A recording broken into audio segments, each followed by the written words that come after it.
बिलाइ खिलियोब्ला मोजां नुयो सोमखोर मिथिंगा समायखाङो गोसोआ स्नि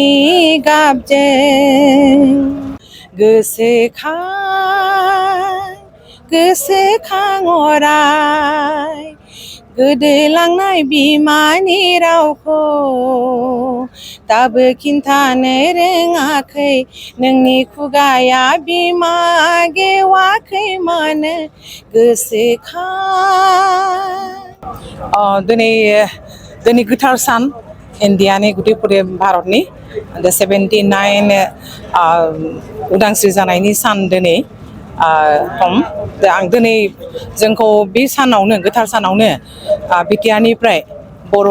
रेडिअ टेलिभिजन आर्टिस्टनि लोगोसे आरो गुबुन गुबुन मानसिफोरखौबो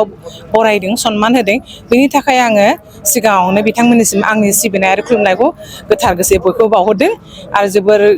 मोजां मोनदों आं कार्बि आंलंनि रेडिअ आर्टिस्ट कार्बि आंलंनिफ्राय आं फैदों आंहा गोजानसिन बयनिख्रुइबो बेखायनो आं दिनै मैयानि आं फैदों बेयाव थानो थाखाय प्रमद बर' सारनिफ्राय आं दा दिनै नाजावबाय जोङो दिनै आर्टिस्ट हिसाबै 50,000 जिसे होदों जोबोर आं गोसो गोरबोनिफ्राय धन्यबाद थानाय आंनि मुङा मुस्रि जयमत नार्जारि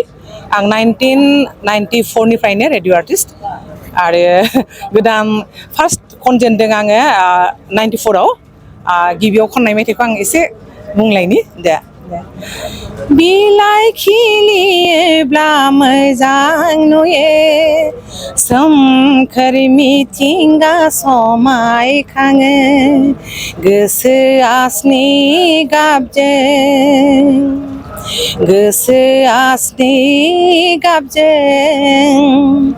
गोदान सिमां नुयो बिलाइ खिलियोब्ला मोजां नुयो सोमखोर मिथिंगा समायखाङो सोमखोर मिथिंगा समायखाङो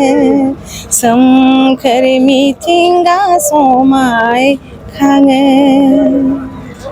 सिगां समाव नोंथांमोनखौ बेबायदि गुबुन मोनसे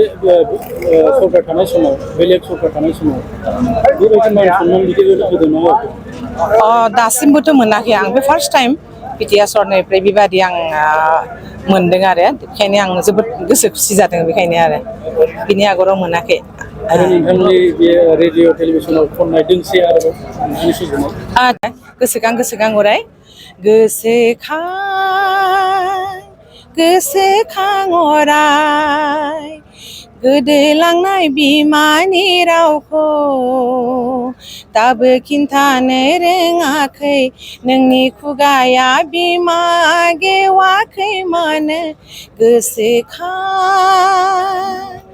गोसोखां अराय गोसोखां अराय बेबो आंनि मोनसे मोजां मेथाइ आरो बिरहां होननाय दं बेखौबो जोबोद माने रेडिअ खनोमोन आरो बेखौबो बिरहां सिखिरि गोसोआ महर जायख्लं बेसे समायना रमायना खालामबोदों गोसो आंनि बिरहां सिखिरि बेबो आंनि मोनसे फेमास